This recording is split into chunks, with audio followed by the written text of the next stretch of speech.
मोदी हाल ही में इस्लामिक देश ब्रुनेई का दौरा कर चर्चा में आए। ब्रुनेई एक छोटा सा देश है जिसकी कुल जनसंख्या मात्र 4 लाख है, लेकिन ये देश अपनी संपन्नता और उच्च जीवन स्तर के लिए जाना जाता है। इस देश की प्रति व्यक्ति आय भारत से लगभग 13 गुना ज़्यादा है, जो इसे विश्व के समृद्ध देशों में शामिल करता है। ब्रुनेई की अर्थव्यवस्था मुख्य रूप से तेल और प्राकृतिक गैस पर आधारित है, जो इसके समृद्धि का प्रमुख कारण है। देश में लोगों पर कोई व्यक्तिगत आयकर नहीं लगता है। इसके बावजूद यहाँ के नागरिकों को मुफ्त शिक्षा और स्वास्थ्य सुविधाएं मिलती हैं।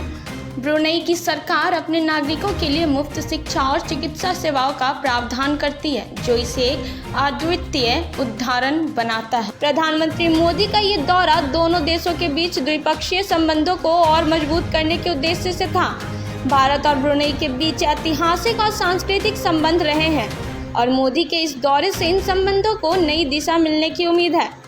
दोनों देशों के बीच व्यापारिक संबंधों को बढ़ावा देने, ऊर्जा क्षेत्र में सहयोग बढ़ाने और शिक्षा एवं सांस्कृतिक आदान प्रदान के नए रास्ते खोलने पर चर्चा हुई। ब्रुनेई का महत्व इस बात से भी स्पष्ट होता है कि ये एशियाई देशों के संगठन का सदस्य है। इसके साथ भारत के कूटनीतिक और व्यापारिक संबंध तेजी से बढ़ रहे हैं। प्रधानमंत्री मोदी ने ब्रुनेई के सुल्तान हसनल बोल्किया से मुलाकात की और विभिन्न मुद्दों पर विचार विमर्श किया।